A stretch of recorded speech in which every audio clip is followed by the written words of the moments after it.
Você é natural de Recife, mas eu sei que morou no interior, né? Cresceu no interior, né? Isso aí. Nascido em Recife, mas meu pai trabalhava em usinas de cana-de-açúcar.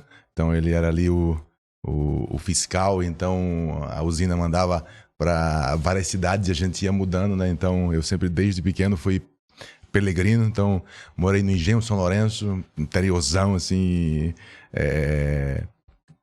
A energia elétrica era no motorzinho a querosene, né? Que às vezes acabava, tinha que ir lá colocar. Depois Itambé, Goiânia, Aliança.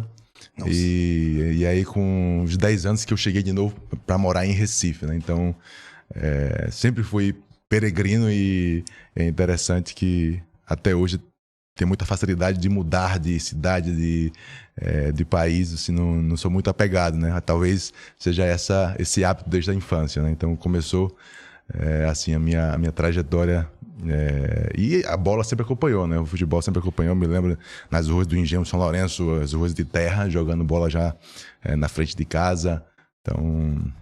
Como que você foi sentindo essa aptidão pro futebol e foi se direcionando até o profissional, né?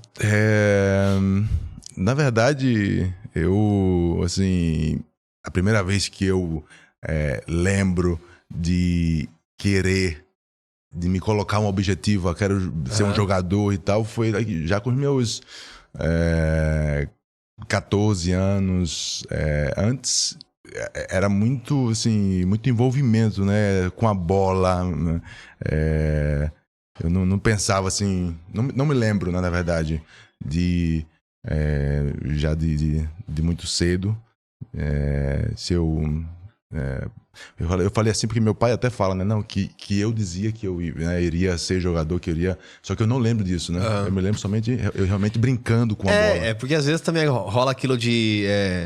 eu vou ser médico, eu vou ser jogador de futebol. Não como o desejo concreto, mas como aquela coisa mais infantil de criança. Você pensa, eu quero ser isso. Isso. Talvez então com 15 anos, 14 anos, você começa a falar assim, não, peraí.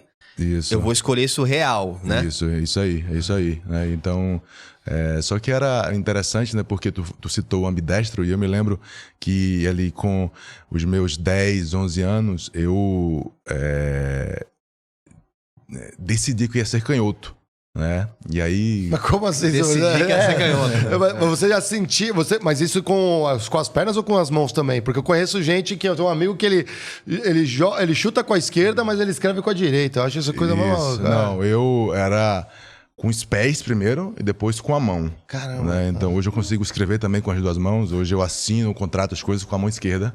Porque eu queria ser canhoto, né? Eu achava os jogadores canhotos assim... que tinham um estilo diferente. E eu coloquei isso na cabeça, falei assim, eu vou ser canhoto. E aí eu comecei a treinar e tal. Então, o meu desejo de ser canhoto, ele vem antes de querer ser jogador de futebol profissional, né? Então, E você acha que isso no final acabou te ajudando? Porque tem uma coisa... Eu lembro quando eu joguei assim, obviamente, muito amador, com meus 15 anos ali, no interior de São Paulo, e... Existia uma demanda maior por canhotos, porque são 20%, sei lá quantos por cento da população. Menos até. Menos, né? Então era mais difícil mesmo achar pessoas na posição de canhoto. Isso foi uma estratégia ou não? Você só quis ser canhoto? Só quis ser canhoto porque eu achava bonito, né? Assim, eu sempre... É engraçado isso. Porque hoje em tudo que eu faço, até como jogador depois, eu sempre me vem agora uma palavra em italiano. Sempre buscava ser... um equilíbrio de força e elegância, né? Em tudo. E era assim, instinto, o olhar mesmo. Eu achava os caras escrevendo também, que os caras escreviam assim com uma coisa diferente. Então aquilo para mim era muito bonito e eu queria, por causa dessa estética, era puramente estético, né? Mas me ajudou muito porque eu sempre joguei futebol de salão até os 14 anos. Com 14 anos eu fui pro futebol de campo e fui fazer teste. E quando fui fazer teste, eu tinha uma aptidão já, chutava bem e chutava já com as duas pernas. Só que nesse time que eu cheguei, já tinha um meia, que era, tipo, o cara era o número 10, o craque do time. E eu tava vindo do salão.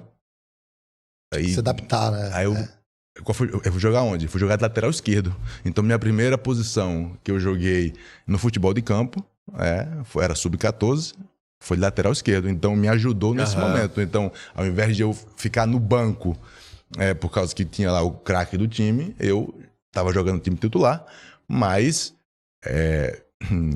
numa posição diferente, né? E só eu pude jogar porque eu tinha desenvolvido essa habilidade com a perna esquerda. E aí a gente vê duas situações, né? Ou você é realmente muito bom para não ter concorrência e você ter que jogar, ou você desenvolve habilidades para poder encontrar o teu espaço, né? E porque é um caminho diferente, né, assim, né, que eu fiz. Porque o jogador, geralmente, quando joga no nível que eu cheguei, os caras já desde pequeno, os caras já têm uma trajetória que os caras são sempre os craques, sempre jogam, né? Eu falo assim, os caras que jogam na seleção brasileira, se você pegar o percurso dos caras, os caras sempre foram titulares, não sei o quê. O novinho aí, que agora tá o Hendrick, que tem 16 anos. Há um ano atrás, com 15, quando você tá saindo do futsal pro futebol, ele já tava na seleção.